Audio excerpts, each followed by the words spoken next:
Bom, boa tarde então, pessoal. Sejam bem-vindos então para a mesa redonda Impacto Ambiental e Social de Barragens, tá? Eu sou o Ricardo Taniwaki, professor aqui da UFBC.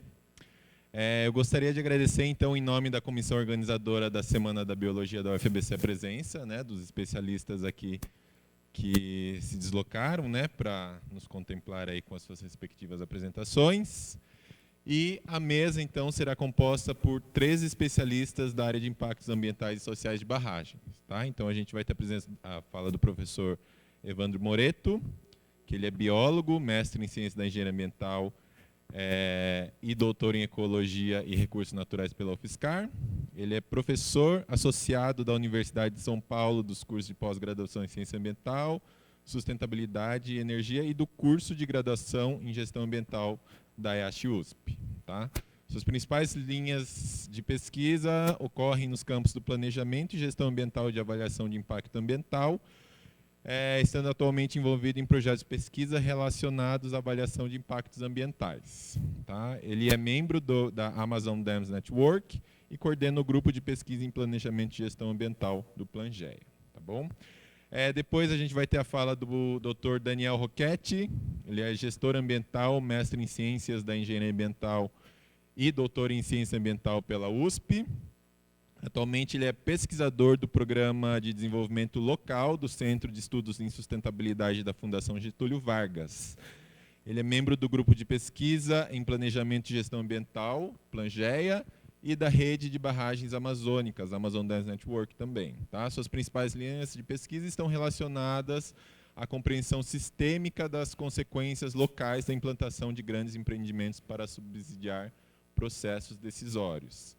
E, por fim, a gente vai ter a apresentação do Biratã Dias. Ele é biólogo, formado pela UFSCar, e coordenador nacional do Movimento dos Atingidos por Barragens, né, o MAB, que é um movimento nacional, popular, reivindicatório e político. O MAB fornece apoio a todas as famílias ameaçadas ou atingidas direta e indiretamente por barragens através da formação de grupos base. Né? E participam desses grupos as famílias que possuem terras nas comunidades e aquelas que, de alguma forma, dependem economicamente da comunidade atingida para viver ou do próprio rio, como, por exemplo, arrendatários, os poceiros, pescadores, trabalhadores rurais sem terra, entre outros. Tá bom? Então, o tempo de apresentação será de 20 minutos de cada fala, e aí depois a gente abre a mesa para perguntas. Tá bom? Então, convido o professor Evandro Moreto para sua fala.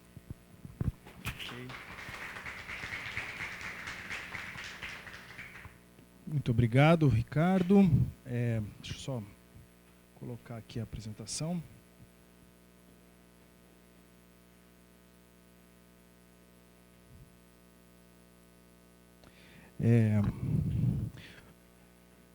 Agradecer também o convite, a comissão organizadora aqui, em nome da Simone.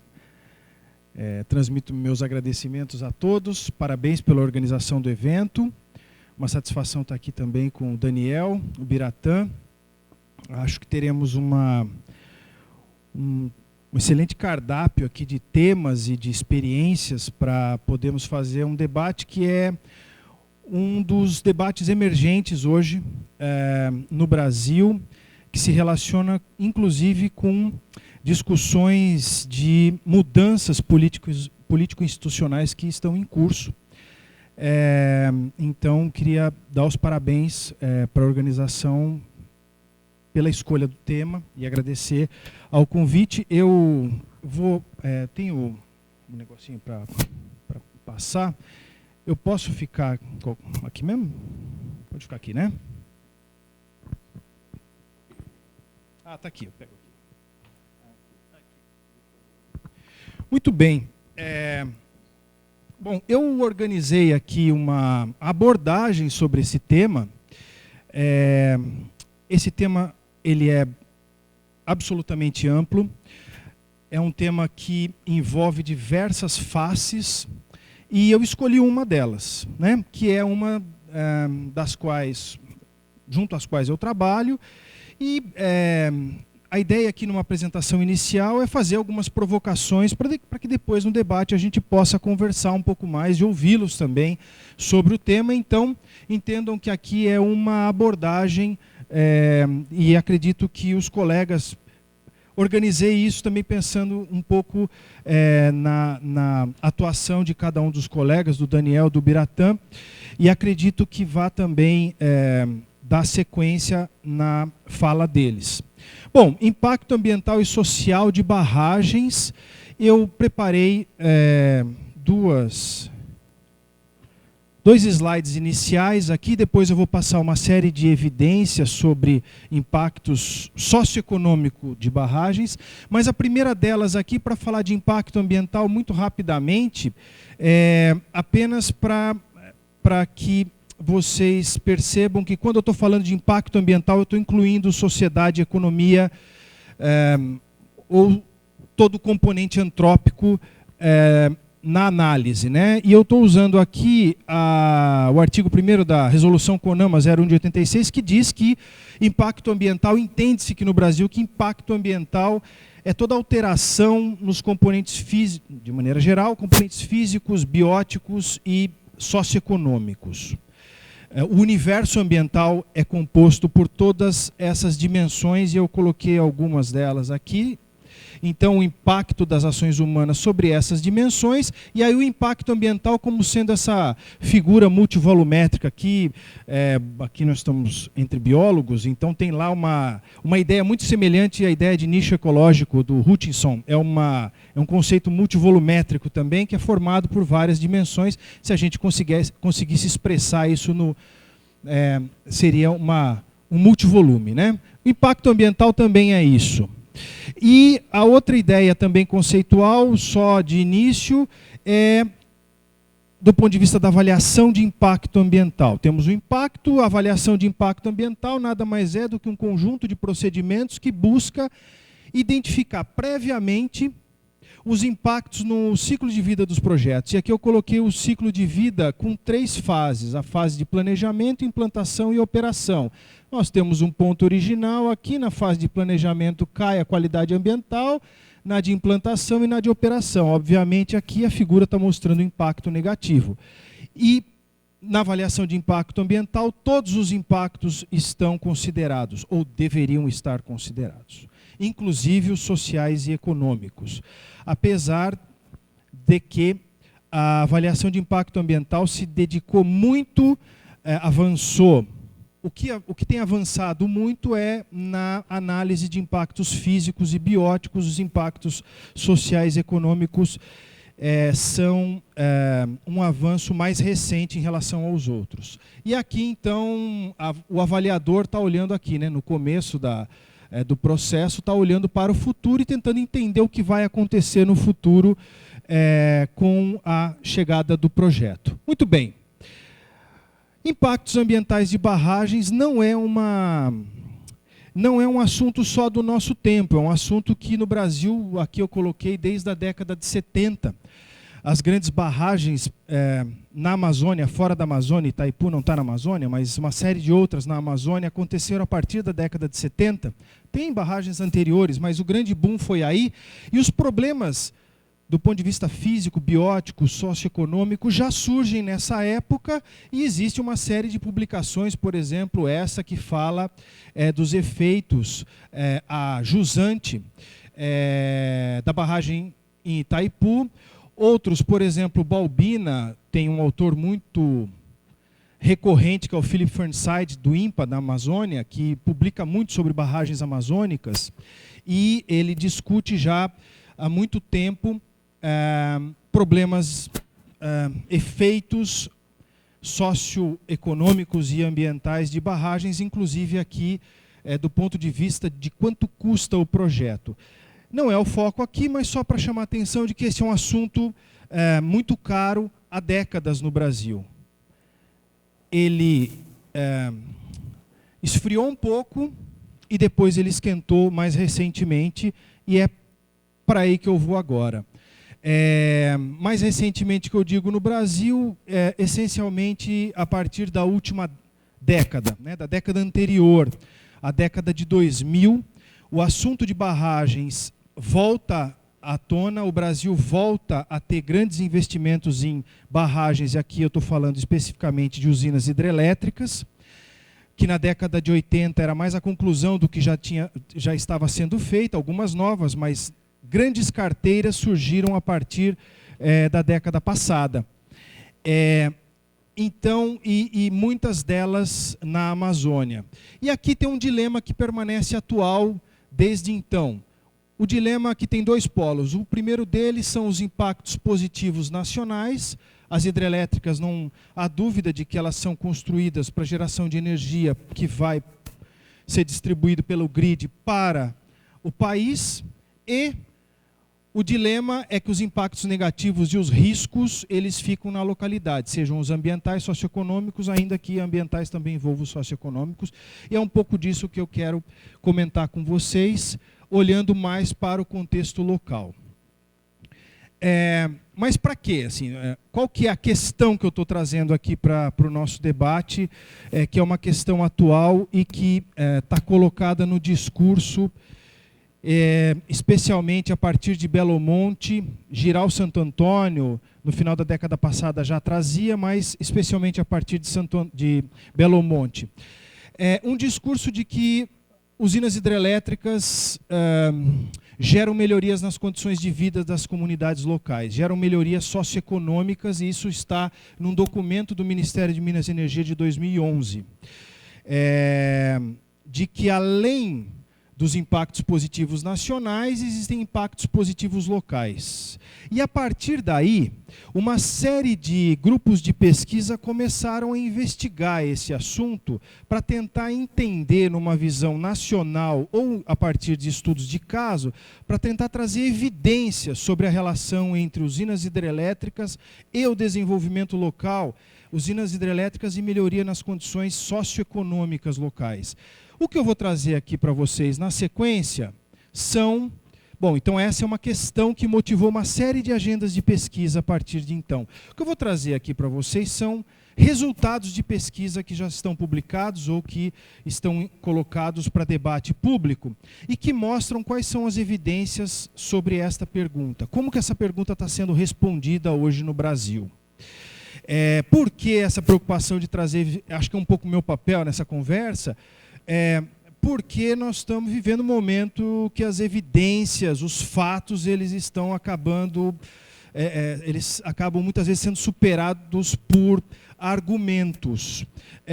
Então, para antes do argumento, eu estou trazendo aqui evidências que são evidências em debate, evidências que partem de metodologias que têm limites, mas são metodologias técnico e científicas, e que a partir daí a gente pode então construir argumentos, né? Tentando fugir um pouco dessa onda que nós temos hoje na nossa sociedade de pós-verdade, né? A onda de construir argumentos a partir dos argumentos e não dos fatos. Bom, então é isso que eu estou me propondo aqui, é trazer algumas evidências. Uma delas, a primeira delas, é um efeito que existe, esse efeito foi descrito por esse autor em 2004, um efeito, nesse texto que ele fala sobre impactos sociais e riscos sociais de programas hidrelétricos, esse efeito foi descrito, mas é um efeito que acompanha grandes obras de infraestrutura que é chamado de boom town. É um efeito de expansão súbita das localidades, das cidades que abrigam os grandes canteiros de obras. É um efeito provocado, sobretudo, por aumento populacional. Esse é um efeito que já existe. O aumento populacional, obviamente, vai levar a aumento de demanda de infraestrutura, aumento de demanda por alimentos, por infraestrutura de saúde, de educação e uma série de outras consequências. O fenômeno do boom town é um fenômeno que acompanha grandes canteiros de obras e acompanha, portanto, a construção de grandes hidrelétricas no Brasil. Ele é um fenômeno que faz parte desse conjunto de evidências e acontece também no Brasil. Aqui tem um outro texto que foi publicado recentemente, não precisa se preocupar, eu vou comentar alguns pontos centrais aqui. Foi publicado recentemente agora sobre as externalidades, os impactos socioeconômicos de usinas hidrelétricas no Brasil, sobretudo na fase de construção e na fase de operação. E a síntese do que está nessa tabela aqui é que existe 2 pontos: aumento de PIB durante a construção e aumento de empregos durante a construção. Aumentos consideráveis. Por exemplo, aqui, aumento em torno de 24% no terceiro setor, que é o setor de serviços. Aumento de economia.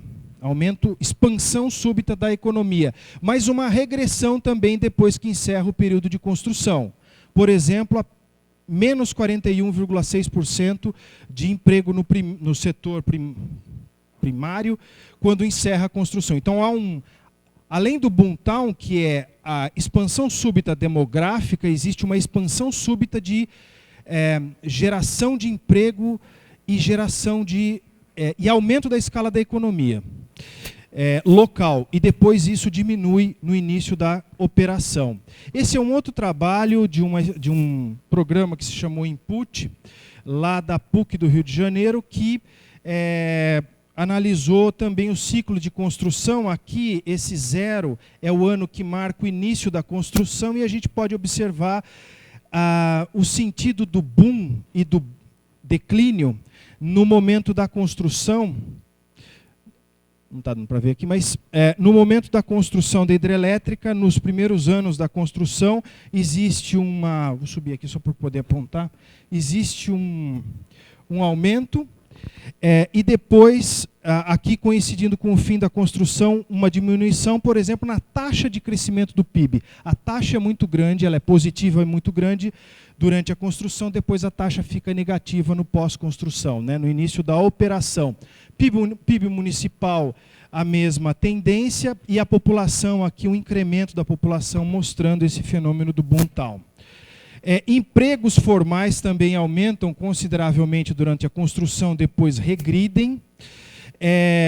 Aqui uma outra coisa bastante interessante é que tem uma tendência na mediana aqui um tanto estável, na média, né? Verdinha aqui é um pouco mais estável, e quando nós temos a construção, existe um distúrbio nas taxas de homicídio por 100 mil habitantes.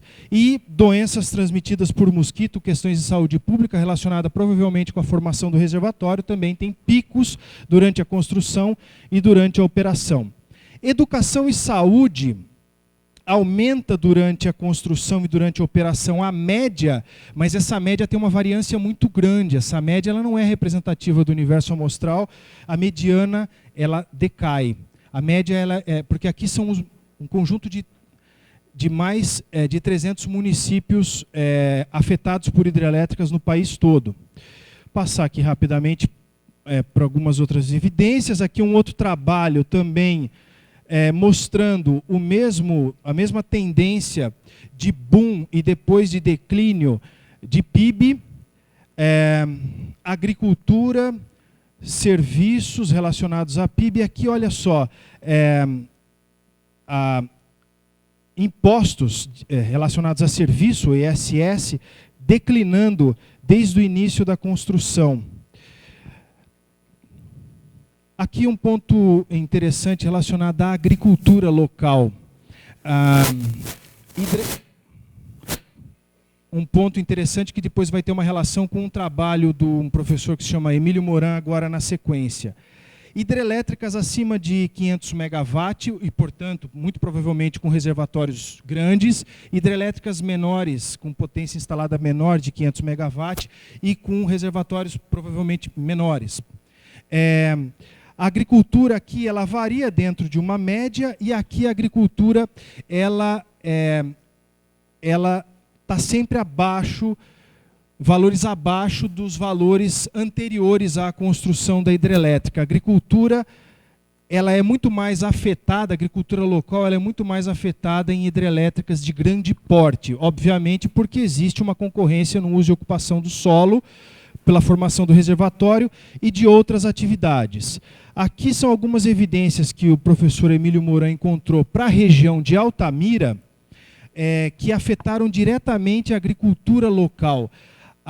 Embora haja aumento de PIB e aumento de empregos, por exemplo, no caso da agricultura local, houve esses empregos, no caso de Belo Monte, 1/3 só foi contratado localmente.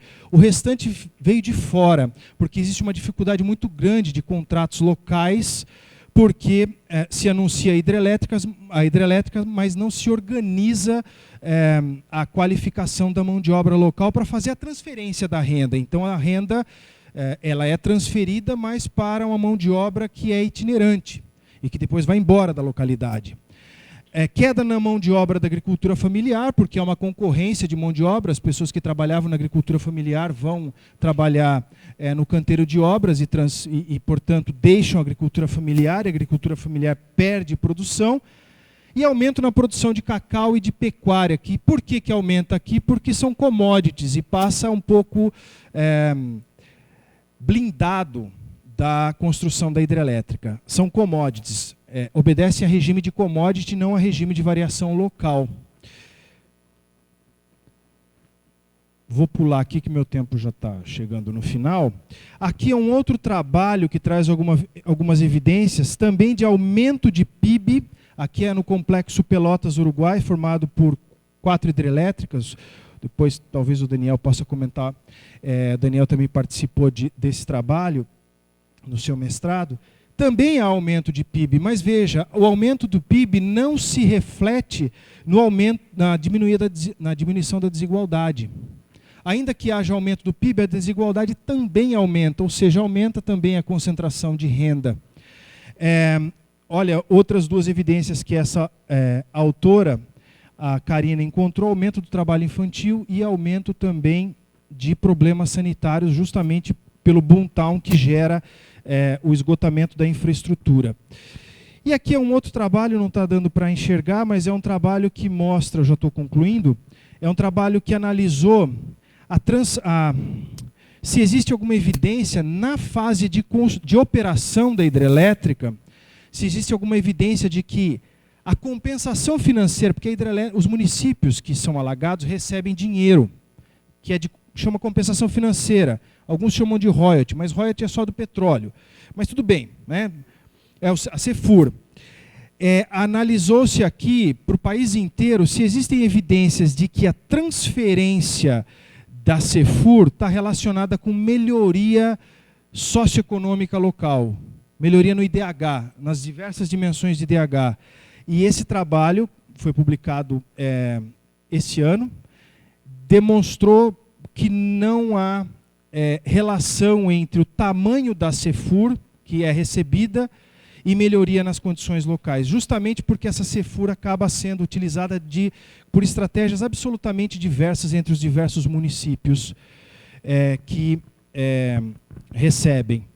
E aí, para onde que esse debate vai? 4 questões que eu deixo aqui para finalizar, Ricardo, acho que já acabou, mas 4 questões, 4 ideias a partir dessas evidências. Talvez o que a gente esteja agora percebendo no caso de municípios afetados por hidrelétricas no Brasil, agora nós estamos construindo um conjunto de evidências que nos permite entender que talvez seja esse o ciclo que acontece nos municípios afetados. Existe aqui a linha anterior, a construção da hidrelétrica gera um boom, uma série de distúrbios, e na sequência nós temos o que se chama de bust, uma retração no sistema que acaba perdendo qualidade em relação à condição original. Isso é um pouco do que acontece no boomtown e parece que a gente tem algumas evidências que nos mostram esse caminho. Essa é a primeira... É o primeiro fenômeno. O outro é que nós temos que pensar em outros tipos de barragens. Eu falei de grandes, mas existem as pequenas hidrelétricas que, no seu somatório, a cumulatividade de impacto não pode ser desconsiderada, e nós temos centenas de pequenas centrais hidrelétricas sendo construídas e planejadas no Brasil, sobretudo na Amazônia. Então é preciso olhar isso.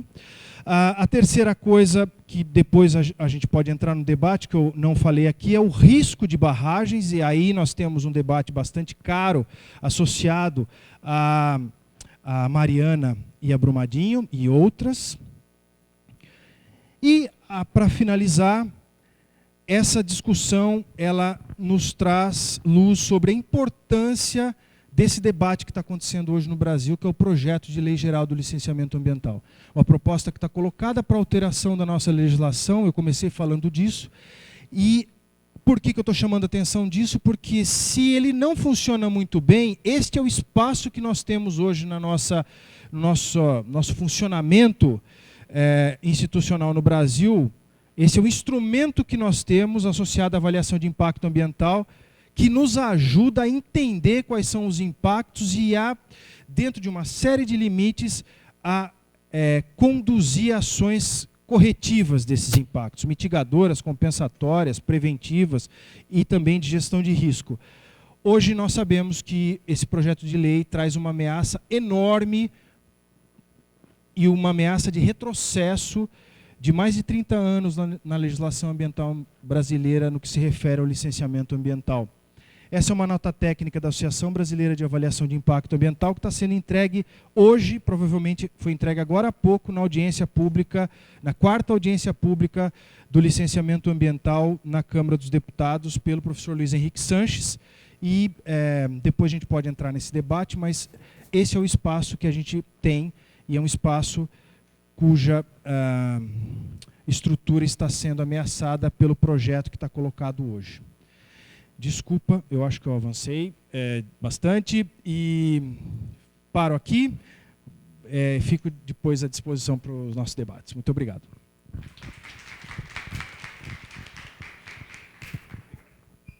Bom, muito obrigado, então, professor Evandro, pela sua fala. E eu chamo, então, o Dr. Daniel Roquette aqui para contribuir aqui com o assunto. Então eu vou usar o microfone. E eu vou sentar porque a minha cola é analógica. Eu trouxe um papelzinho, então eu vou de cola analógica.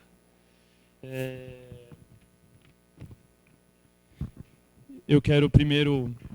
Estão me ouvindo bem? Eu quero primeiro agradecer a todas e todos, né, presentes, todas da comissão organizadora, funcionários, funcionárias, enfim, todas as pessoas que fizeram esse momento ser possível, sobretudo pelo momento que a gente está, cada vez mais esses espaços de debate são muito importantes, sobretudo na época da graduação, acho que parabenizo a organização pela iniciativa, eu gosto bastante de participar desse espaço e agradeço o convite em relação a isso. Cumprimentar também a mesa, né, o Biratã, prazer, não nos conhecíamos, Evandro, fui orientado do Evandro durante algum tempo, então é um reencontro, fico bastante feliz. Agradecer aos professores também.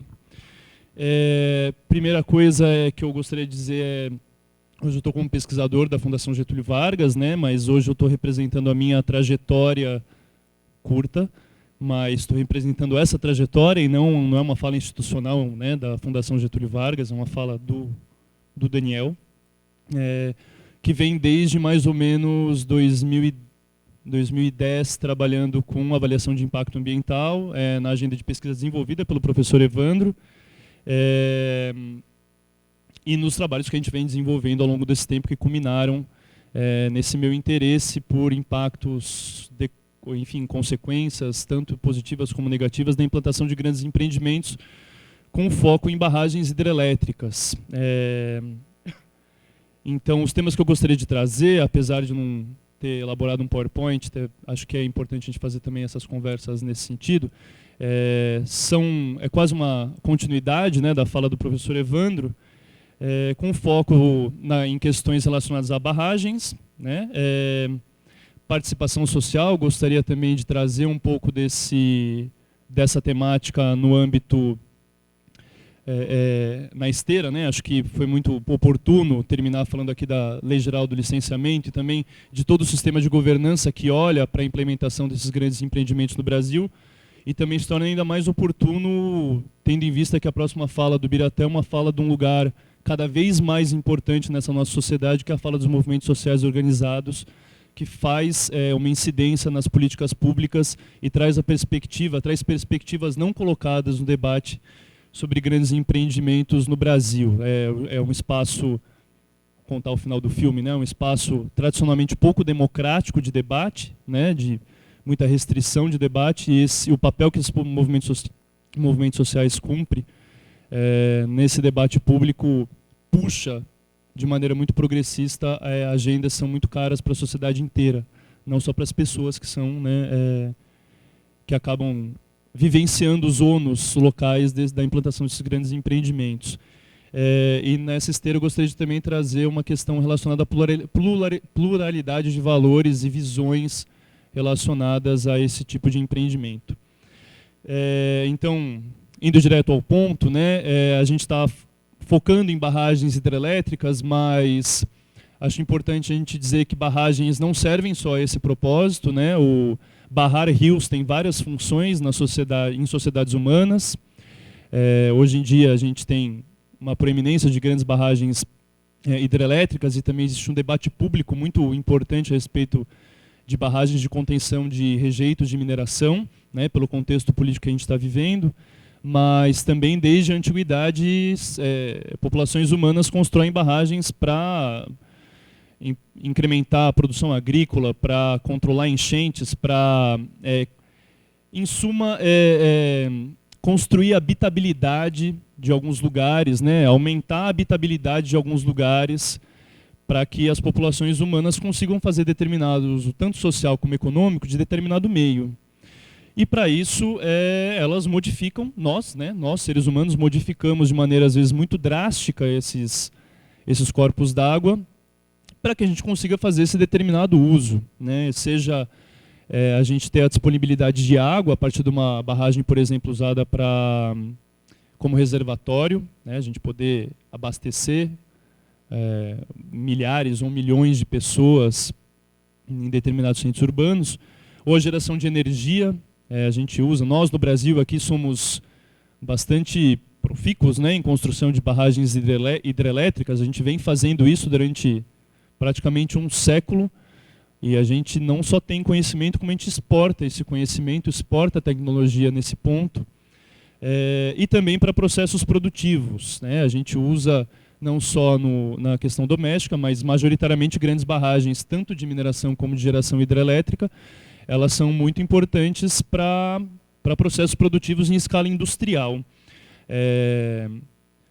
No fim das contas, direto ou indiretamente, grandes barragens, esse tipo de empreendimento, eles contribuem para o superávit comercial do Brasil, porque a gente exporta muita commodity.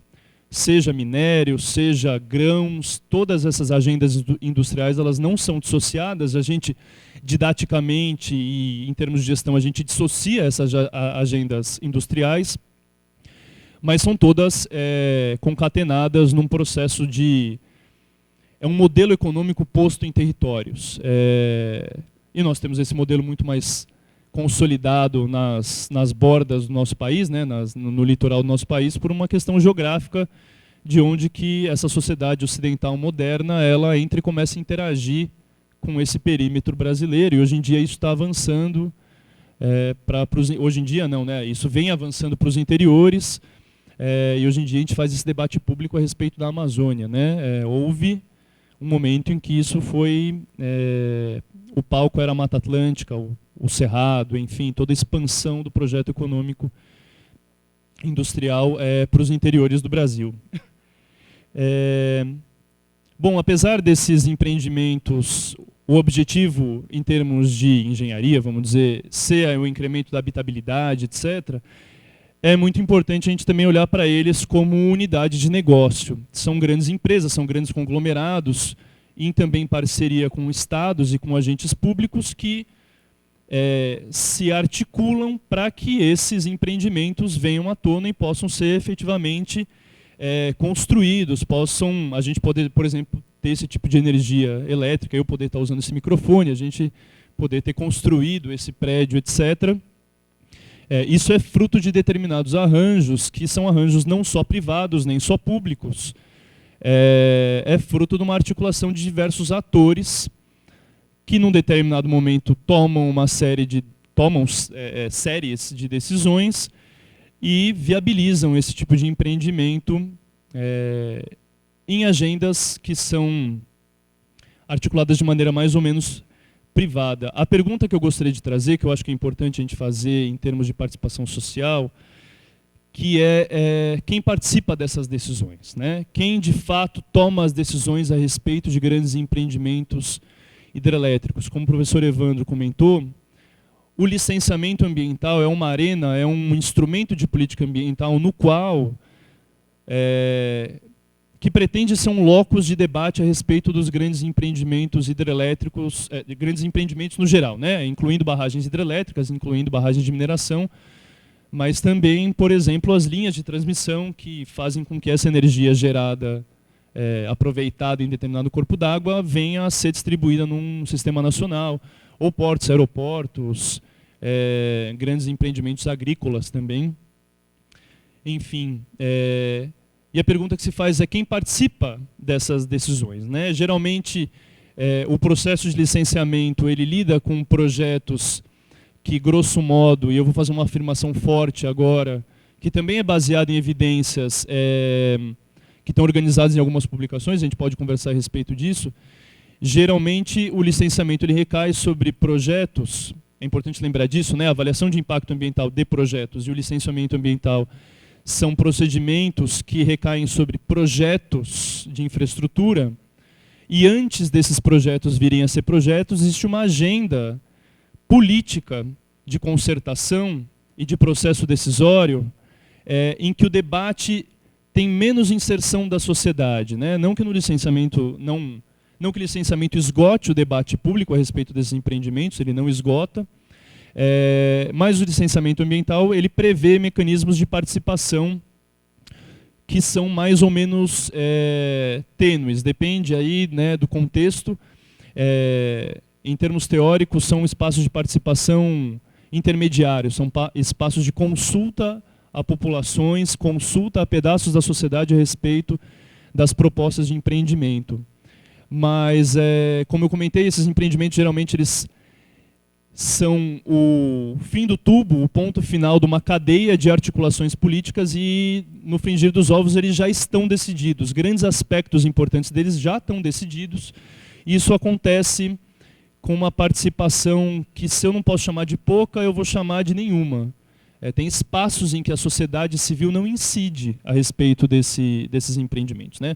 A construção de uma política nacional de expansão de energia tem pouca a sociedade, no geral, é pouco representada nesses espaços de decisão, e isso acaba gerando alguns prejuízos, acaba agravando alguns prejuízos desse tipo de empreendimento e esse tipo de contribuição que eu gostaria de trazer aqui nesse debate, né? Então, as negociações de agentes privados junto com partições públicas, enfim, com pedaços do Estado, acabam trazendo à tona empreendimentos que não têm a participação social na sua gênese e na origem da agenda política que dá gênese a esses empreendimentos.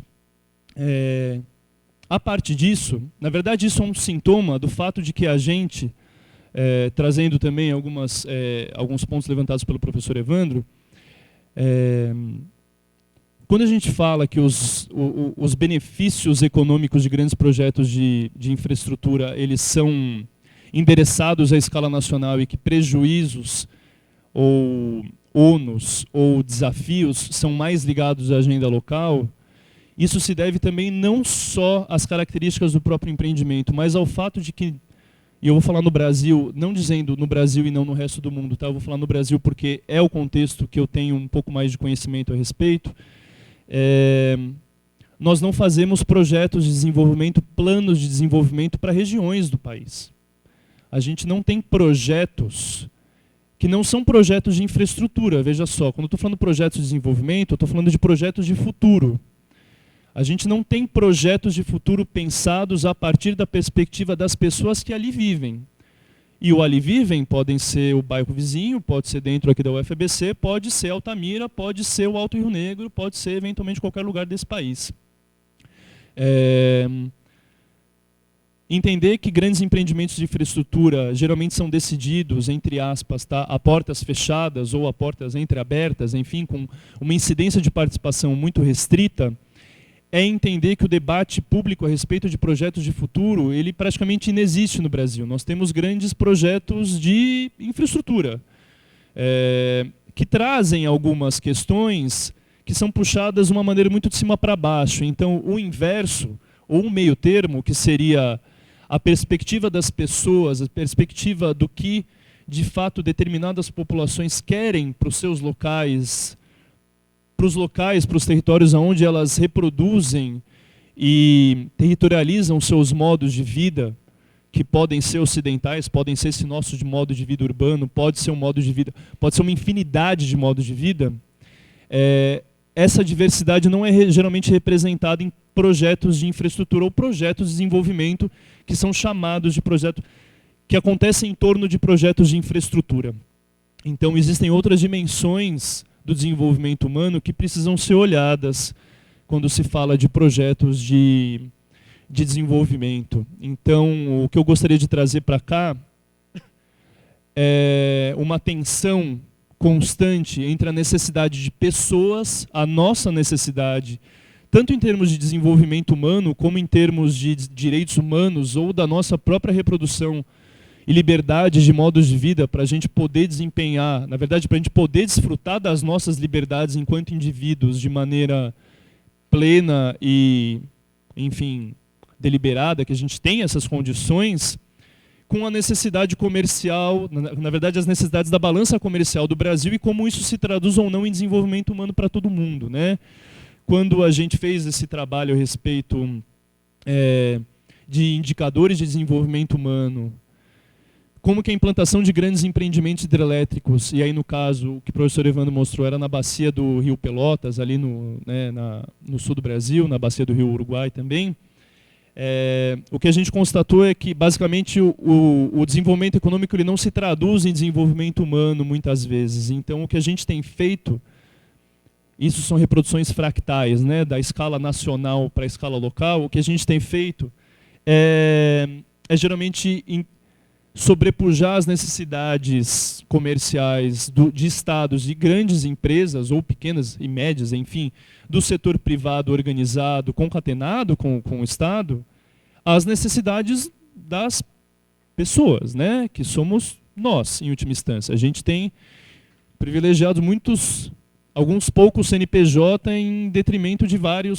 CPF das pessoas, dos 200 milhões que nós temos aqui, né? Pensando que esse tipo de decisão ela é uma decisão, são decisões pensadas, né? Ok. Essas decisões elas são pensadas.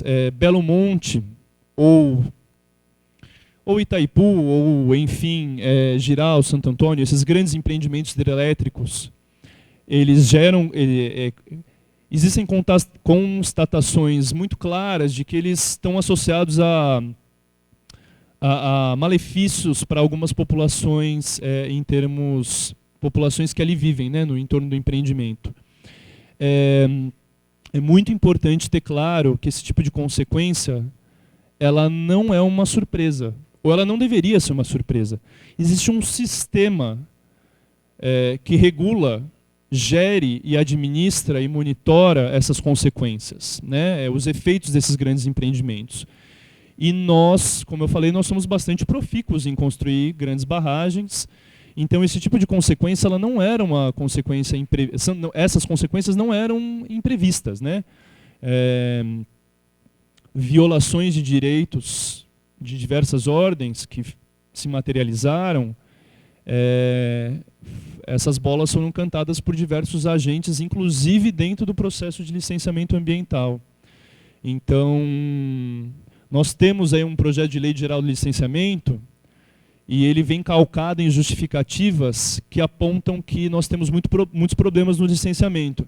Eu acho que esse é o único ponto que eu concordo. Nós, de fato, temos muitos problemas no licenciamento, a gente tem que mudar, mas não é jogando tudo fora, né? Não é flexibilizando ainda mais. Na verdade, a resposta, e aí falando do meu lugar, da minha curta trajetória nessa agenda, a gente precisa fortalecer instituições para que o instrumento funcione, para que ele não seja um gasto, para que ele não onere ninguém, para que o empreendedor não o veja como um sumidouro de recursos, nem o poder público veja como um expediente que tem que ser cumprido para que determinado acordo com um determinado conglomerado empresarial venha à tona e seja, né, uma agenda de desenvolvimento seja fluida, e para que de fato ele assegure o direito de populações atingidas direta ou indiretamente, enfim, para quem esteja envolvido nessa situação.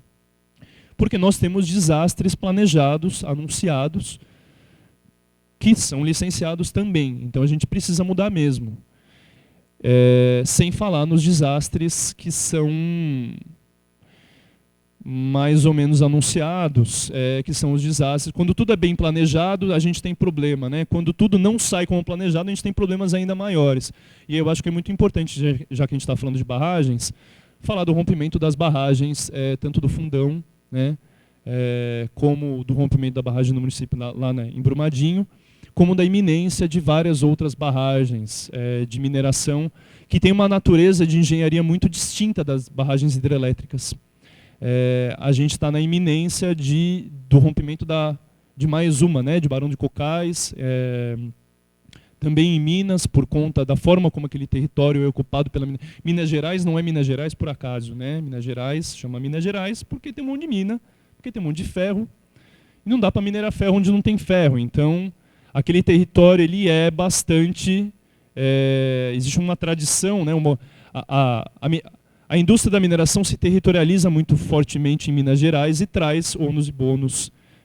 E a gente está vivendo os ônus da expansão não regulamentada desse tipo de indústria. Agora, só para concluir, né?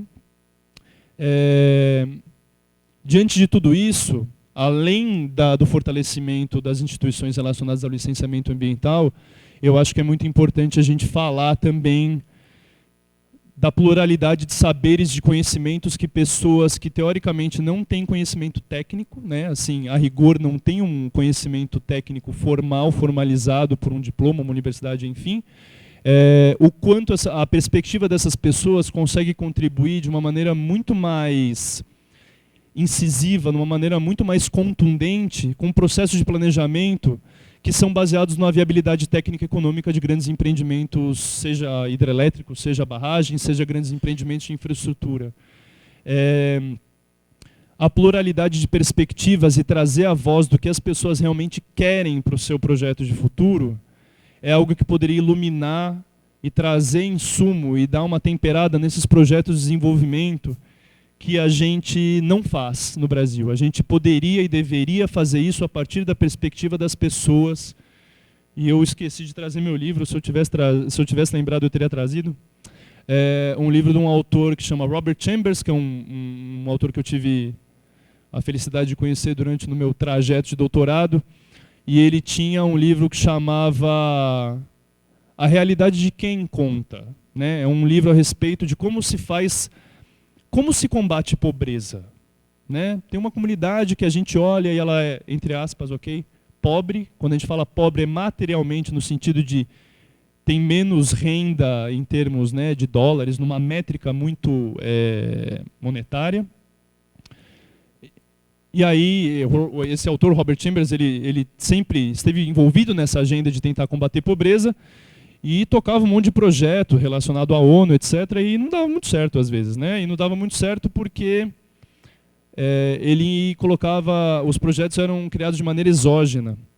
Então, no transcorrer do trabalho dessa pessoa, ele começou a perceber que, na verdade, o que funciona, geralmente, é partir da perspectiva e partir das prioridades das pessoas. Então, por isso chama a realidade de quem conta na hora de você desenvolver um projeto de desenvolvimento, né, desenhar um projeto de futuro. E o subtítulo, ele tinha um subtítulo que era Colocando os últimos da fila em primeiro lugar. Ele tem um segundo livro que ele troca o subtítulo, que chama Colocando os primeiros da fila em último lugar. E o argumento dele não é tão difícil você colocar os últimos, as pessoas que geralmente não têm peso no processo decisório, em primeiro lugar. O mais difícil é você fazer os primeiros da fila não influenciarem o processo decisório e atropelarem o resto das agendas. Porque as agendas são tradicionalmente tocadas por essas pessoas. A gente não faz assim porque a gente é ruim. A gente faz assim porque a gente faz assim há muito tempo, né? A história de colonização do Brasil, enfim, a invasão europeia, a forma como a sociedade brasileira é constituída. E nesse momento histórico a gente tem mais uma faceta disso, é um constante combate por um processo de regime democrático em que mais pessoas consigam ter suas visões de mundo representadas nas instituições formais. Cada vez mais é isso. E é disso que a gente tem precisado, seja dentro do embate a respeito de grandes projetos de infraestrutura, seja fora dele. Então, é mais ou menos isso que eu gostaria de trazer, só pontuar a respeito desses espaços de participação. E eu acho que nessa seara o Biratã vai trazer uma contribuição que é muito importante, enfim, toda a agenda que o MAB vem desenvolvendo ao longo dessas décadas de existência e que tem contribuído bastante para o debate a respeito de políticas públicas para pessoas atingidas, enfim, é todo um trabalho desenvolvido em trazer perspectivas diferentes para essa torre de marfim que geralmente toca as decisões. Obrigado.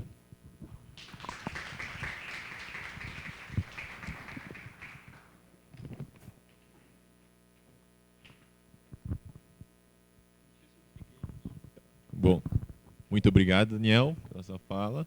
E aí, então, a gente tem agora a fala do Biratã, né? Então, por favor, Biratã.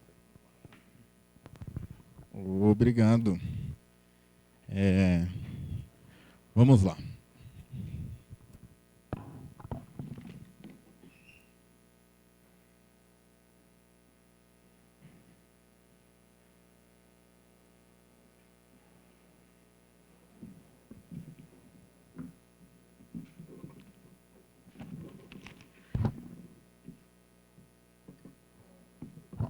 Pronto. O bom de fazer fala por movimento social é que a gente pode quebrar alguns protocolos, né? Não se preocupar com algumas formalidades. Mas primeiro, queria agradecer também o convite da semana. Acho que parabenizar também pela iniciativa e fazer coro junto com os colegas que me antecederam aí, né, que não estamos vivendo um momento fácil. E uma atividade como essa é cada vez mais importante e abrir espaço para o movimento social poder falar e trazer essa contribuição dentro do espaço da universidade também é muito importante. Por isso, agradecemos muito.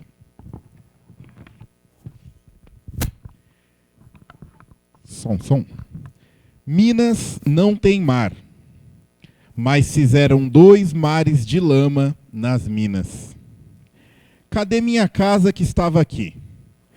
Cadê meu boi, meu cavalo? Cadê meu cachorro, meu pé de mamão, meu carrinho de mão? Cadê meu pé de limão? Cadê meus livros? Cadê meu arroz, o feijão? Cadê meu colchão? Cadê meu pai, minha mãe, meus irmãos? A lama levou. A lama levou minha vida, meus sonhos, meu porto seguro, meu chão. Não foi a lama, não. Foi o homem que fez a lama, que jogou Mariana e Brumadinho no chão.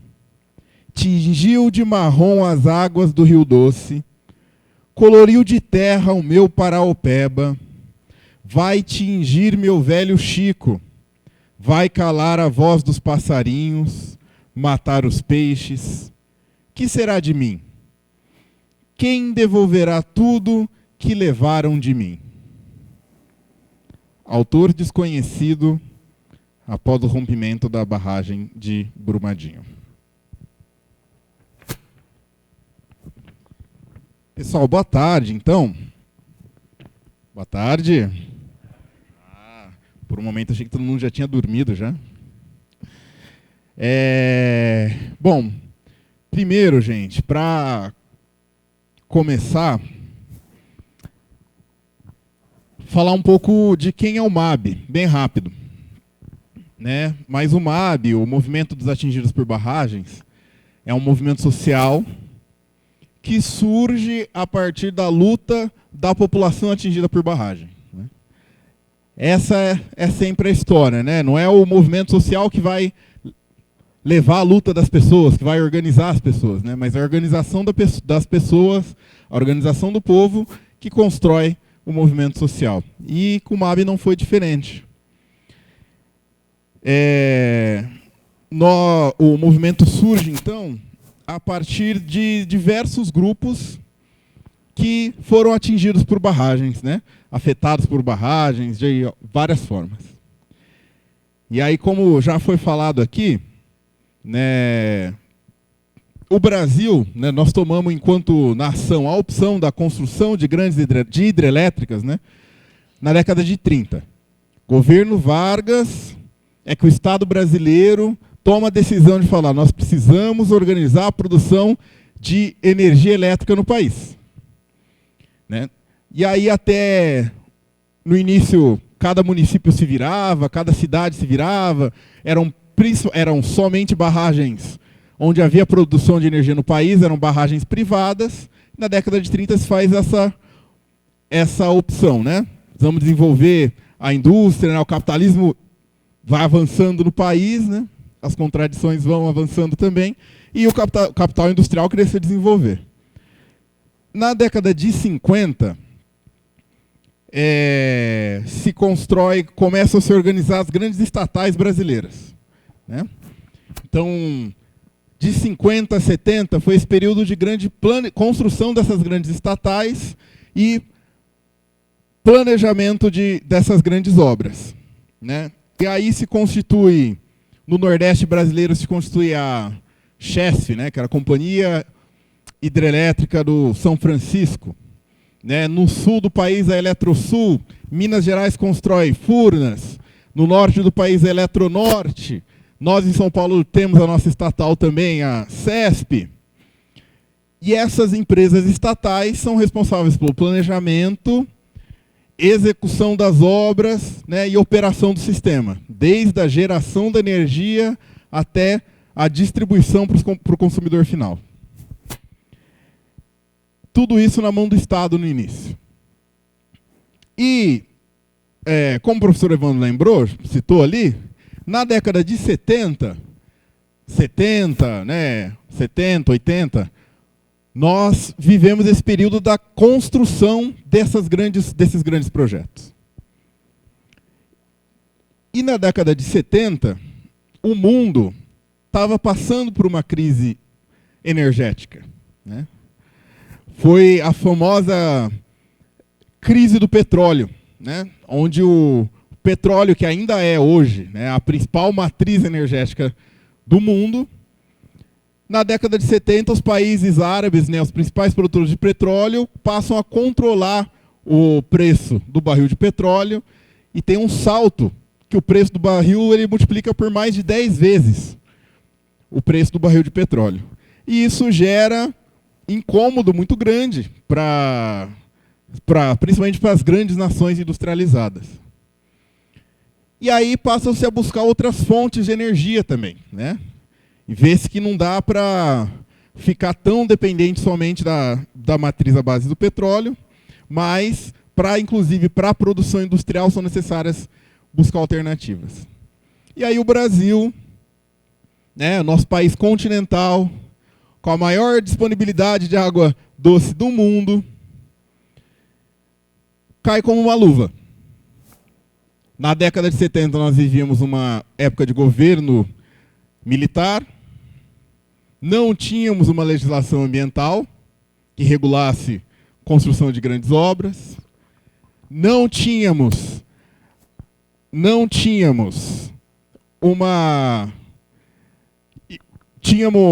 uma fragilidade na políticas de direitos humanos e garantias sociais muito grande, que permitia que barateava a construção das obras. Né? Então esse foi o contexto do surgimento dos atingidos por barragens no país. A grande massa dos atingidos, né, e o movimento surge nesse contexto, surge no momento onde era o próprio Estado brasileiro, onde as famílias tinham que negociar com as baionetas, né, num momento de governo militar. Hoje, essa situação, algumas coisas mudaram, mas alguns elementos permanecem os mesmos. Adiantando para o rompimento de Brumadinho, né, e Mariana, a gente vê que a dificuldade na garantia dos direitos sociais permanece sendo muito grande. Somente em 2010 foi que o Estado brasileiro passou a olhar para a questão dos atingidos de uma forma oficial. Em 2010, foi pela primeira vez que o governo brasileiro fez um levantamento dos atingidos por barragens do país. Até então, nós não existíamos para o Estado brasileiro. E nesse estudo, nesse primeiro relatório, né, o IPEA estimou que a existência de cerca de 1 milhão de atingidos, lá em 2010, 1 milhão de atingidos no Brasil. E que esse 1 milhão de atingidos não recebeu, 70% desse 1 milhão de atingidos não havia recebido nenhuma forma de compensação financeira ou indenização. Dos 30% que receberam alguma indenização, né, nós temos aí vários casos, como um caso que eu acompanhei bastante no Pontal do Paranapanema, aqui em São Paulo, divisa com Mato Grosso, lá na hidrelétrica de Engenheiro Sérgio Mota, hidrelétrica da CESP, teve vários pescadores que fizeram um acordo judicial com a CESP, né, acordo você não pode recorrer, e foram indenizados em R$5.000. Perderam o direito de pescar no rio, porque agora eles pescavam na área da barragem, perderam o direito de pescar no rio, perderam a terra onde moravam à margem do rio e receberam R$5.000 de indenização. Esses estão dentro dos 30% que receberam alguma indenização. Então, essa é a história do povo atingido. Mariana, né, também falamos aqui, né? Mariana, o rompimento de Mariana, já temos 3 anos do rompimento de Mariana. E até hoje, a Samarco, né, a Fundação Renova, que foi a fundação criada para cuidar dos problemas gerados pelo rompimento da barragem, a própria Vale, a BHP Pillington, não construíram uma casa para as famílias atingidas. Passaram-se 3 anos e não ergueram uma casa para as famílias atingidas de Mariana. Das famílias que ganharam o direito de receber indenização, a Vale ganhou na justiça o direito de parcelar a indenização das famílias atingidas de Mariana. E hoje, né, 2019, nós assistimos, todos assistimos a estarrecidos, mais um rompimento de barragem em Minas Gerais. Se em Mariana morreram no rompimento da barragem, 19 pessoas morreram, uma mãe teve um aborto forçado na lama, o Rio Doce contaminado. Em 2019, a Vale matou aí na ordem de 300 pessoas mortas pelo rompimento da barragem lá do Córrego do Feijão. O Rio Paraopeba também morto. Contaminação chegando no Rio São Francisco. E a Vale, a mesma Vale, reincidente, né, que o presidente, na época do rompimento, aparecia na TV dizendo que ia fazer chorava, né, dizendo que ia fazer de tudo para ajudar as famílias, né, e enquanto eles diziam que iam fazer de tudo, estavam pedindo parcelamento da indenização das vítimas de Mariana, né. Essa mesma Vale tentava passar uma imagem pública de uma empresa responsável, que ia dar conta do problema, mas atuava protegendo seus interesses financeiros. A Vale atuava dizendo que ela não era responsável pelo Rio Paraopeba. Se o rio agora está morto, se as cidades que estão abaixo de Brumadinho, os municípios que estão abaixo de Brumadinho, estão vivendo hoje um caos na captação de água, porque não tem mais fonte de captação de água, ela não era responsável. Essa é a realidade dos atingidos por barragens ainda hoje. E ainda hoje, em 2019, nós avançamos como também já foi falado, né? Mas avançamos na legislação ambiental brasileira, avançamos nos estudos de impactos ambientais, temos aí metodologias, temos formas, temos legislação que diz como devemos mitigar os impactos ambientais, como devemos recompor as áreas que foram devastadas, mas ainda hoje não temos um marco legal para dizer quais são os direitos das pessoas, dos seres humanos, quando o assunto é barragem. Ainda nos baseamos nas disputas judiciais, ainda se baseia na legislação da década de 70, de 74, né? Que é a mesma legislação que fala sobre, o mesmo marco legal que fala sobre uso de interesse social das terras. Né? Inclusive, eles apelam para isso, né? Do mesmo artigo que que é usado para desapropriação de terras para reforma agrária, quando tem um impasse judicial, usa-se para desapropriação de terras para construção de barragens, né? Afirmando que é uma obra de interesse social. Essa, então, é a nossa realidade. E pior, né? Essa situação de Mariana e de Brumadinho, como os colegas também já falaram, ela não é exclusiva de lá, nem é exclusiva das áreas de mineração lá em Minas Gerais. Nós vivemos um verdadeiro caos na segurança de barragens, que nós no MAB estamos fazendo a disputa de dizer da segurança dos atingidos, né? Nós estamos falando da segurança das pessoas, né? Não só da segurança do empreendimento, né? Da barragem.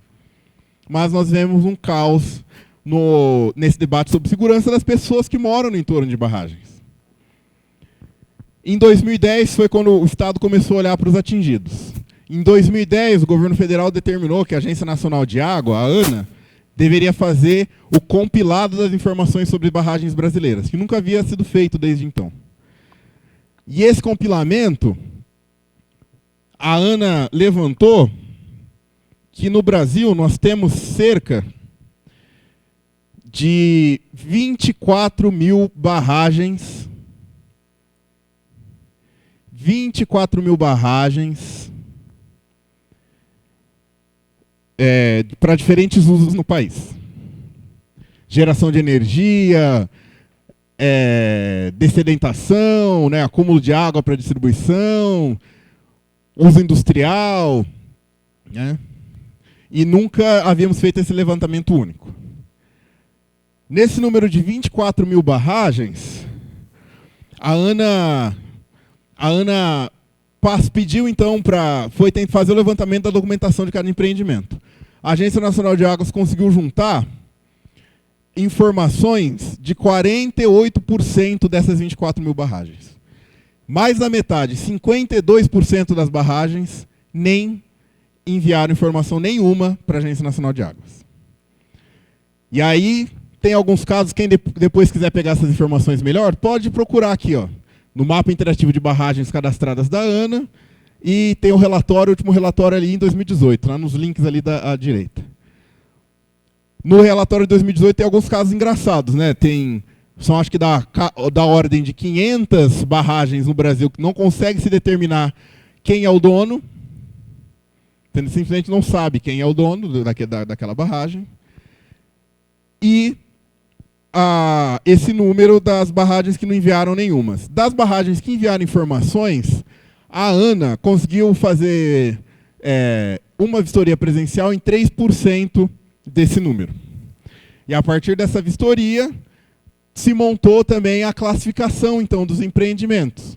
Em empreendimentos de alto risco, risco mediano e empreendimentos com baixo risco. Baixo risco são os pontos em verde, risco mediano é um amarelo, laranja, ali não dá para ver direito, mas alto risco são os pontos vermelhos.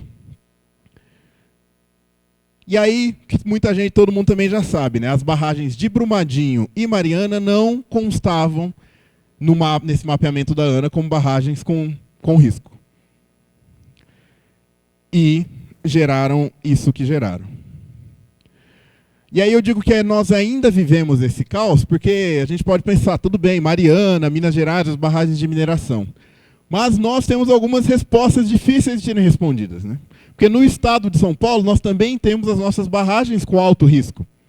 Temos, no estado de São Paulo, as nossas barragens tradicionais, como Billings e Guarapiranga, na capital paulista, não têm um plano de emergência de barragens. Se uma barragem como Guarapiranga, se nós temos algum problema numa barragem como Guarapiranga, que ela pode atingir Marginal em São Paulo, linha do trem da CPTM, SP Marketing, não existe um plano para a cidade de São Paulo caso ocorra um incidente como esse. E tudo isso, né, 2010 foi quando se começou a olhar para as barragens no país e também se determinou, passamos a exigir os planos de emergência em barragens. Então, o plano de emergência é que determina, né, que se deva ter a sirene, nos casos das barragens de mineração, a sirene para avisar as pessoas, um plano de evacuação dos locais, treinamento da população, né? E, meu tempo está acabando, mas contar alguns causos então para vocês, né? Quando rompeu a barragem lá de Brumadinho, o MAB organizou várias brigadas de solidariedade. Eu fui na brigada aqui de São Paulo, né? Rompeu no dia 25, no dia 29, a primeira brigada de São Paulo estava indo para lá e eu fiquei 1 mês e meio lá em Brumadinho.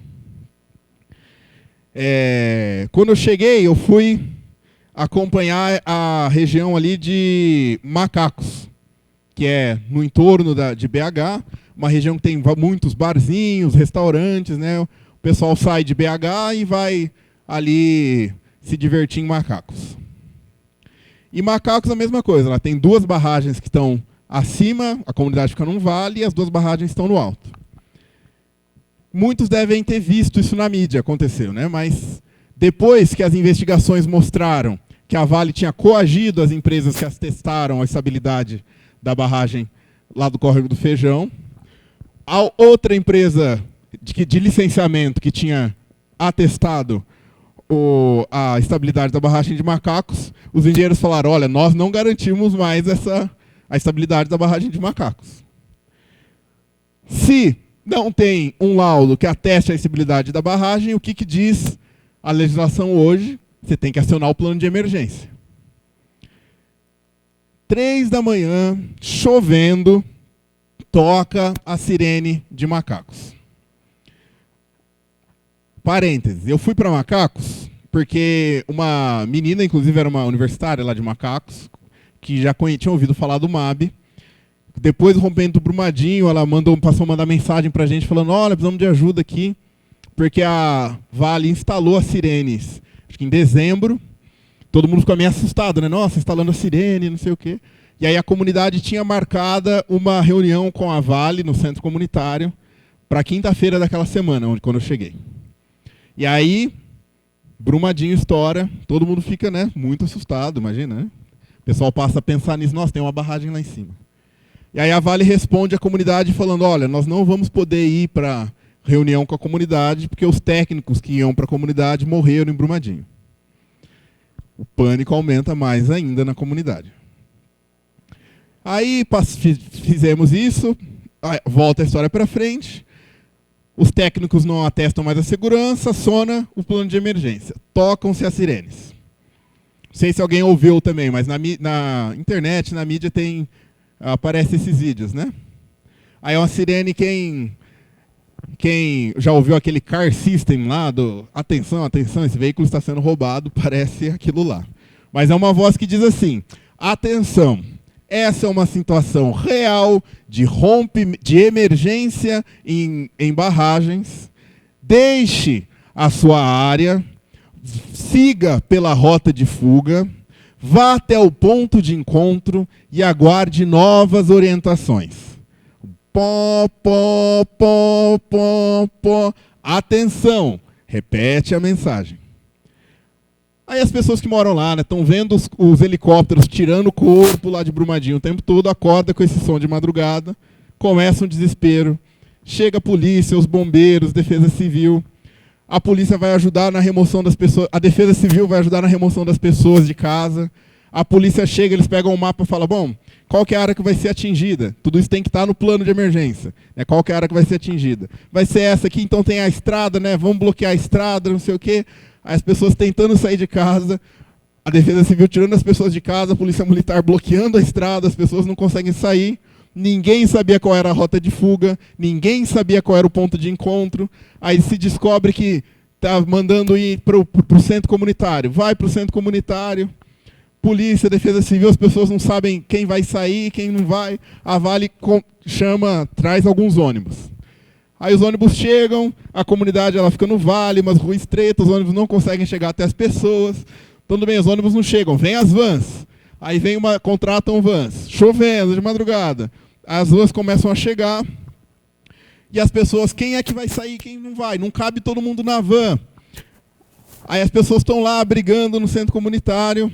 Aí a polícia fala uma hora, não, tá muita confusão. Sai todo mundo do centro comunitário para a gente coordenar as forças aqui dos agentes de segurança. Tira todo mundo do centro comunitário, deixa o pessoal na chuva lá fora, chovendo, fazem uma reunião de 40 minutos para coordenar como é que vai ser a saída das pessoas. Esse era o plano de emergência da Vale, né? Construído por engenheiros capacitados, com um orçamento que não sabemos qual é, mas não faltou dinheiro, não faltou tempo, foi esse o orçamento, o plano de emergência construído. Na manhã seguinte, em Macacos, depois dessa madrugada de muita confusão, quem não tinha saído, acorda e vai trabalhar, cadê os ônibus? Porque a polícia continuava bloqueando a estrada, os ônibus de linha não conseguiam passar, e o pessoal não consegue ir para o trabalho porque não tinha ônibus. Esse foi o plano de emergência da Vale. E aí o Daniel falou, né, tem desastres que são previstos, tem coisas que dá para a gente se antecipar. Né? E o plano de emergência, ele é para ser usado em emergência. Né? E é um plano desse que nós também, estamos falando lá da Vale de Minas Gerais, mas nós também não temos um plano desse para São Paulo. Né? E imaginem essa realidade sendo em São Paulo amanhecendo um dia com a marginal bloqueada, linha do trem bloqueada, shopping alagado, escola, hospital que está ali na margem também alagado por água. Né? Então, essa é a nossa realidade. E meu tempo deve estar acabando, mas só para encerrar. Né? Hoje, semana passada, nós tivemos um avanço importante no Congresso em Brasília, que o MAB tem feito esse debate, tem provocado esse debate na sociedade sobre um plano, sobre o que a gente chama da Política Nacional de Direitos dos Atingidos por Barragens. Que é de construir uma política que diga, olha, como devem ser tratadas as pessoas quando o assunto é barragem, quais são os direitos garantidos pelas pessoas, né? Como devem agir as empresas, regular isso. Porque hoje, e aí os colegas falaram, o Daniel também falou, o que rege, né, o assunto em grandes obras, né, em barragens ou em qualquer grande obra, infelizmente não é a ciência, não é o bom senso, não é a legislação, é o poder econômico. Quem tem mais poder, manda mais. Assim foi em Belo Monte, assim foi em Balbina, assim é na história dos atingidos por barragens, assim são nas obras de grande infraestrutura. Uma barragem ela pode ser sim um polo de desenvolvimento, ela pode ser sim um polo de produção de riqueza, mas se não tiver participação popular, se não de fato resolver os problemas da população, nós só vamos ficar colhendo as desgraças desse empreendimento. Uma barragem se torna uma concentradora de riqueza, uma concentradora de problemas e uma exportadora de energia e de bens naturais da nossa população. Barragem só se for para melhorar a nossa vida, né? Se for para enriquecer e encher os bolsos de alguns, nós sempre vamos estar dizendo não. Tá bem? Encerro por aqui e muito obrigado.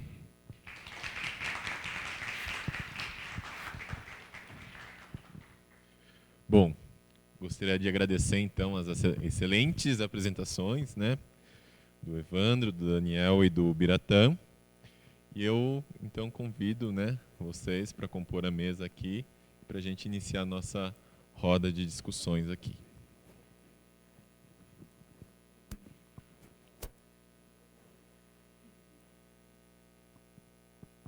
O pessoal tem café, água.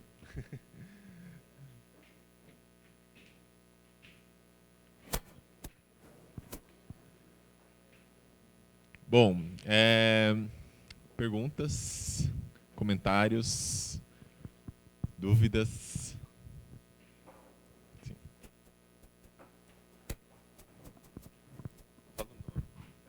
Boa tarde, meu nome é Andrius, obrigado a todos os palestrantes. Eu queria começar por uma pergunta bem curta e direta. Queria saber como que é possível ajudar na luta dos movimentos atingidos por barragens.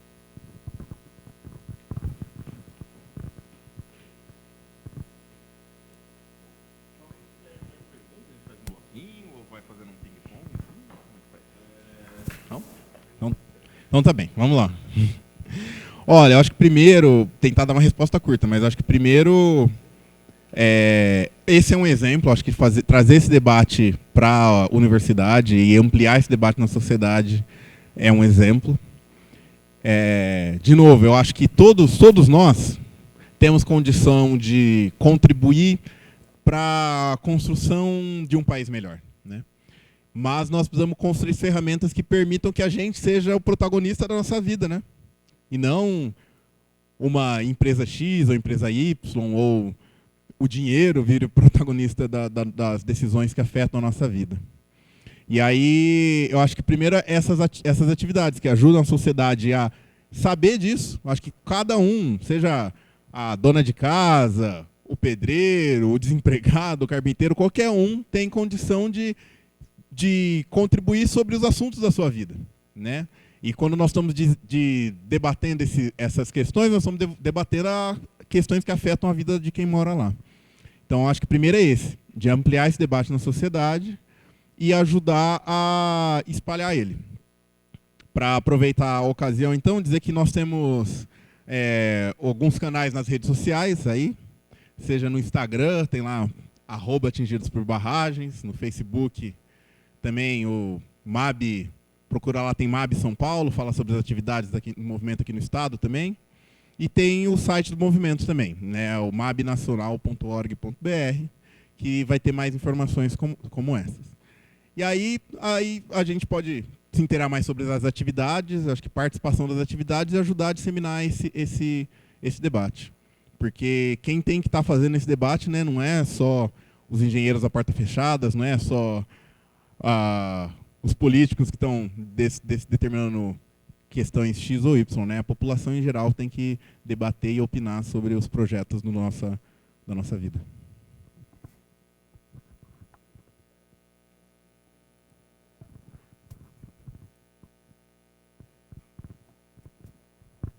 Boa tarde, meu nome é Douglas, gostaria de agradecer muito a participação de todos vocês. E a minha pergunta, ela é mais no caráter dos atingidos indiretamente pela construção e pelo rompimento dessas barragens. Eu não sei o quanto que é mito, o quanto que é verdade, o boato do surto da febre amarela talvez está associada ao rompimento de Mariana.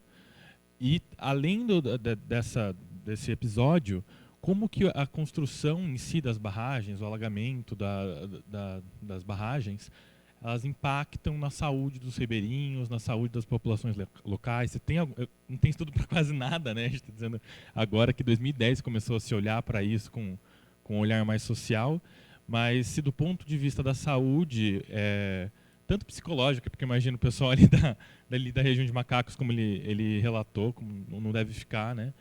E tanto os atingidos diretamente por rompimento, quanto os pela inundação. Tem algum estudo que mostre o desenvolvimento de doenças, de patologias, ou então esse caso da febre amarela de Mariana, algum comentário, alguma coisa assim que está sendo estudado?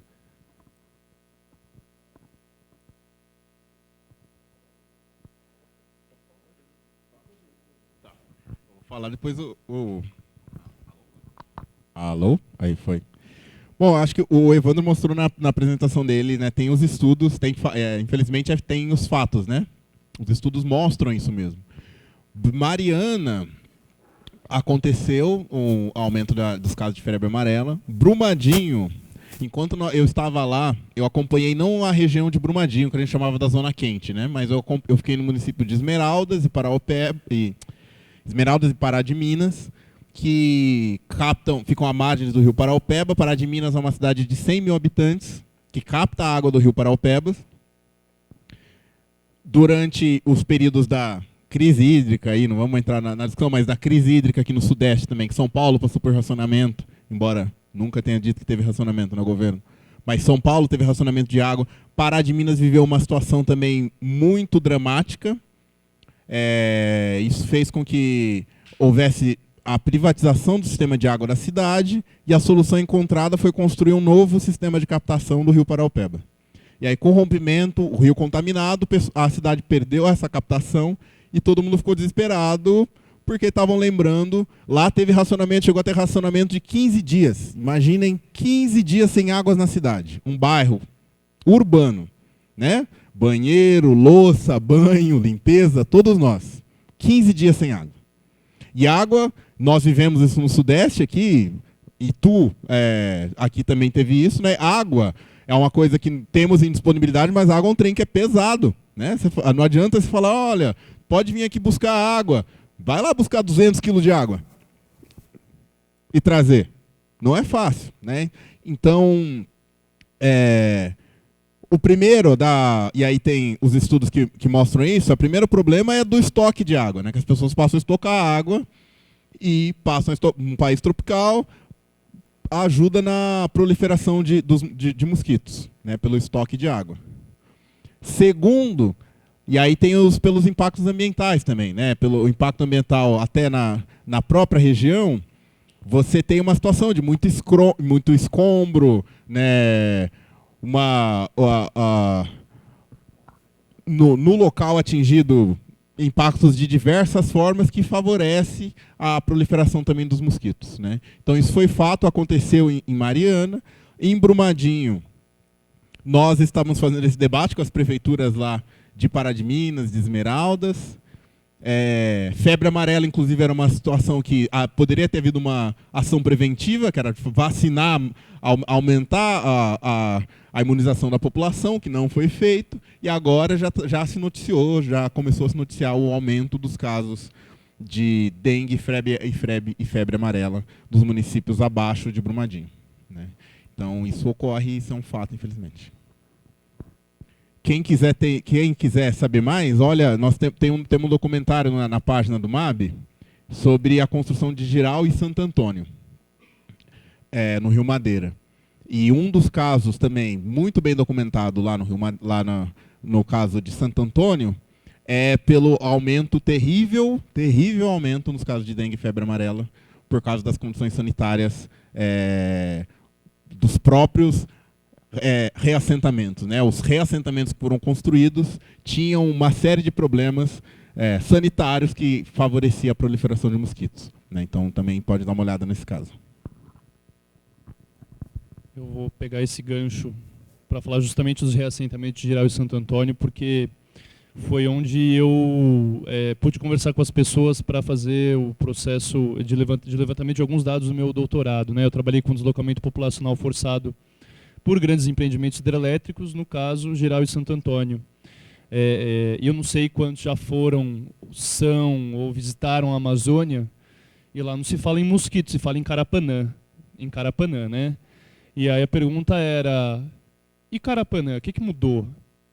E os relatos das pessoas que viviam nos reassentamentos, não só pelas condições sanitárias também, mas pelo fato de, a gente está aqui falando uma semana de biologia, né? Transformou-se um ambiente lótico num ambiente lêntico, basicamente. Não dá para conversar na varanda das pessoas, da quantidade de mosquito que se tem.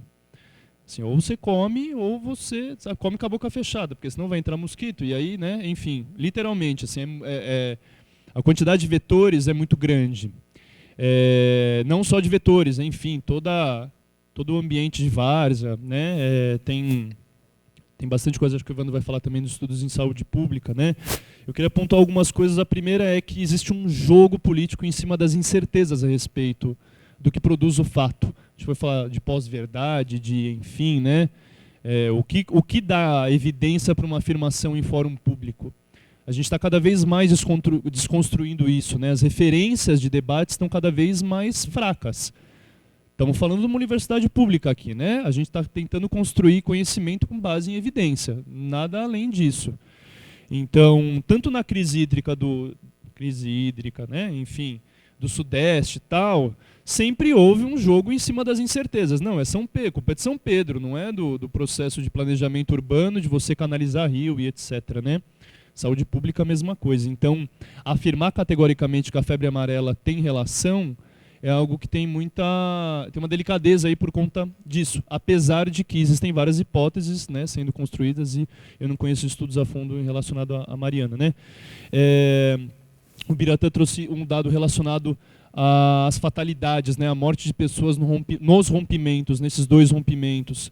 Existe uma hipótese sendo construída em determinados campos científicos, tanto na matemática, estatística, relacionado à área de saúde, que é que no longo prazo Brumadinho vai matar, Mariana vai ter matado mais que Brumadinho por conta de problemas de saúde pública, por ter revolvido história, né? Tem uma história de ocupação depositada no Bentos do Rio Doce. E a Vale do Rio Doce chama Vale do Rio Doce por quê? Porque ocupou o Rio Doce durante, né, muito tempo, e isso foi revolvido. Então não é só o rejeito. Tem toda uma história de ocupação complicada do Rio Doce, que tem uma parte da territorialização da indústria minerária que não distribuiu os bônus em rendimentos para a população no geral. Tem isso também. Isso vem à tona com o rompimento também, né? Traz um monte de coisa não só para Minas, como para o Espírito Santo, etc. Na Foz do Rio Doce tem uma comunidade muito associada a populações quilombolas, chama Degredo, que muito provavelmente chama Degredo por conta do isolamento, né? No sentido literal da palavra, né? Degredo. E as pessoas estavam sem água, né? Já historicamente tem um processo de vulnerabilização social muito complicado lá, e elas pleitearam, né, que elas recebessem 15 litros por dia por pessoa de água das empresas. Isso aqui sem fazer advocacy, tá? Estou falando de fatos. E as empresas responsáveis pela reparação dos danos recorreram e conseguiram a decisão judicial de que elas poderiam prover 5 em vez de 15, isso chancelado pelo sistema, né, judicial. Então a gente está falando de um agravo de saúde pública não só do desastre, mas também do processo de reparação do desastre. Existem consequências não só do rompimento, existe um ciclo de desastres que é construído, tem uma epítome no rompimento, mas que ele se constrói historicamente antes e depois. O processo de reparação, ele tem que reparar danos, ele não pode ser um processo responsável também pela geração de nova degradação ambiental. E aí, para finalizar, em termos de saúde pública, eu queria trazer o caso de Gongoçoco, né, de Barão de Cocais. No mês passado, a barragem não rompeu, ok? No mês passado, o atendimento psicossocial em Gongoçoco, em Barão de Cocais, aumentou 60%, sem o rompimento da barragem. Então, é muito importante a gente também olhar para os impactos sociais que acontecem independente do rompimento. A gente fala de impacto ambiental, socioeconômico, ambiental no espectro amplo, né? Seja ele socioeconômico ou biofísico, e grandes empreendimentos eles causam impactos ambientais negativos em termos biofísicos quando se começa o processo de construção. Mas os impactos socioeconômicos começam no planejamento. Você pode nem ter construído o empreendimento, mas especulação imobiliária, medo e ansiedade, tem uma série de efeitos. Quando vem o carinha do chapéu de obra e começa a tirar foto da sua casa, já é impacto social. Você não sabe quem é aquela pessoa. Não existe um processo transparente de comunicação, etc., né? Então, tem agravos de saúde pública mesmo antes da materialização dos impactos biofísicos. Tem esse lado também, e é isso. Douglas, né?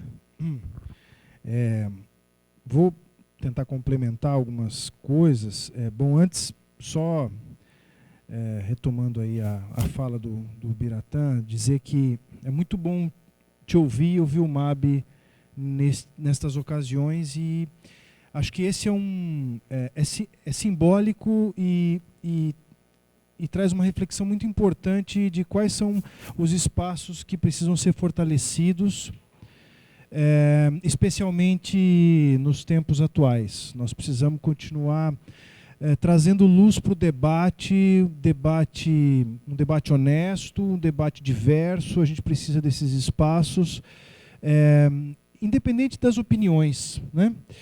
Mas a gente precisa fazer a defesa do debate. Acho que essa é uma... Você tinha feito essa questão, né? Especificamente para como se apoia o MAB, mas eu queria chamar a atenção para essa dimensão de defesa do debate público e diverso sobre nossas divergências, nossas contradições, né? As contradições da nossa sociedade. E é muito feliz ouvi-lo aqui e trazendo a experiência do MAB. É sempre muito bom trazer a experiência do MAB que está no chão, né? Onde as coisas estão acontecendo. Bom, e aí complementando um pouco essa questão, sobre saúde pública, tem várias dimensões de impactos relacionados à saúde pública, impactos que são diretos, que são indiretos, e aí eu vou falar, o Daniel e o Biratã falaram de barragens de mineração, vou falar de novo das hidrelétricas, que quando comparada com os acidentes, os impactos na saúde pública eles são menos ruidosos, né? Eles são mais silenciosos, quando comparado, né?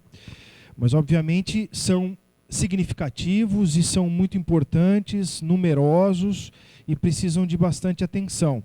Mas eles não acontecem de forma abrupta. Eles acontecem conforme o empreendimento vai aparecendo, seja no planejamento, na construção, depois que a barragem é fechada, na formação do reservatório, nós temos um alagamento que é progressivo e que vai gerando uma série de condições adversas, algumas para as quais há preparo, uma boa parte delas não há preparo. Mas aí eu queria citar algumas coisas que são recorrentes na literatura. Então, por exemplo, há associações claras entre formação de reservatórios e febre amarela. Eu sei que você perguntou especificamente no caso de rompimento, mas formação de reservatório e porque você aumenta habitat de proliferação dos vetores, né? Então existe. E existem outros problemas de saúde pública, eu vou citar alguns aqui que são também bastante importantes, como questões relacionadas a atendimento psicossocial, aí, questões, episódios de depressão, de distúrbios diversos que acontecem, que não deixam de ser impactos. Na verdade, são igualmente impactos com uma dimensão técnica muito mais difícil de se mensurar e atribuir um valor objetivo, mas nem por isso menos importante, né? Porque nesse instrumental da engenharia com o qual nós estamos conversando quando se fala de projeto, existe uma dimensão positivista que é de aprisionar a técnica e atribuir um dado que, tudo bem, é até elegante matematicamente e válido, legítimo, mas que esse mundo tem uma dificuldade muito grande de conversar com o campo da incerteza, que o Daniel chamou a atenção. O campo da incerteza para o qual você não tem a mesma facilidade e o mesmo apetrecho tecnológico para atribuir um valor. E esse parece ser um desses campos, né? Outra dimensão, outro problema de saúde pública muito comum, é DST no momento de construção de grandes empreendimentos. Esse é um problema que vem de Balbina, de aumento de exploração sexual e infantil, e tudo que vem na sequência. Por exemplo, então hoje existem estudos que tratam desse problema. Existem estudos hoje que tratam de questões de violência, de violência em relação à mulher. Existem estudos que tratam de questões de gênero, nas mais diversas dimensões, nas mais diversas faces deste fenômeno, relacionada à construção de grandes empreendimentos, inclusive de hidrelétricas. E existem formas ou tentativas de se diminuir parte desse problema. Por exemplo, em Altamira foram construídos hospitais. Eu tive a oportunidade de visitar Altamira no ano passado, em maio, e tive a oportunidade de ver um hospital. Não tem atendimento, porque se constrói a infraestrutura, mas ele não está relacionado a uma estratégia de atendimento público. Um hospital requer recurso, não adianta construir escola só, né? E dá para o município cuidar. O município mal consegue cuidar da sua vida ali, que nem vou fazer uma extrapolação. Quando se criou unidades de conservação aqui no estado, no município de São Paulo e vizinhos, como medida compensatória do Rodoanel, não tem nada a ver, nós estamos falando de barragem, mas está na mesma lógica. E aí, essas unidades de conservação, elas são de quem? Dos municípios. Não adianta dar para o município mal consegue cuidar dos seus problemas. Nós sabemos o que é a vida do município.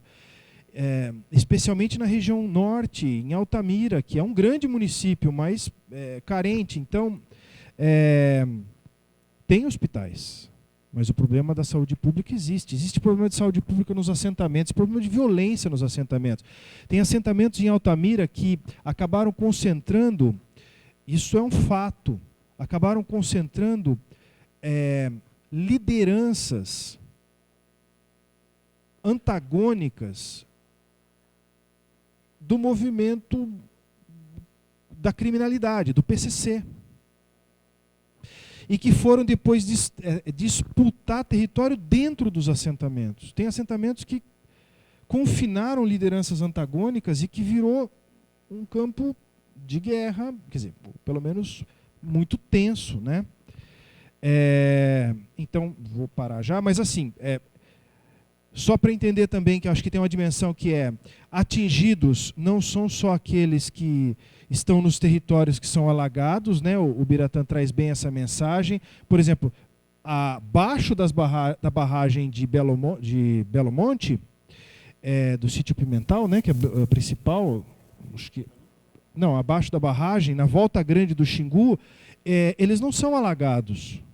Os povos indígenas, ali, os ribeirinhos, não são alagados, mas eles também são atingidos, porque eles sofrem com a mudança no regime de vazão, que muda toda a lógica de modos de vida. Por exemplo, eles não conseguem mais plantar como eles plantavam antes, porque eles plantavam com uma previsão de cheia e seca do rio. Agora esse regime ele é controlado pela operação da barragem, não é mais um regime natural previsível pelas comunidades que estão jusante. Então, os atingidos não são só aqueles que sofrem com alagamento, seja em situações críticas, agudas, como no rompimento, ou em situações mais crônicas, como na formação de barragens de reservatórios de hidrelétricas, mas também os que estão a jusante, os que estão mais distantes, né, também são atingidos.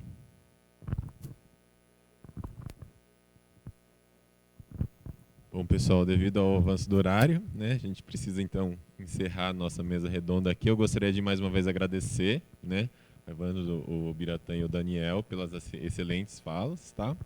E, bom, é isso. Palmas novamente, né, gente?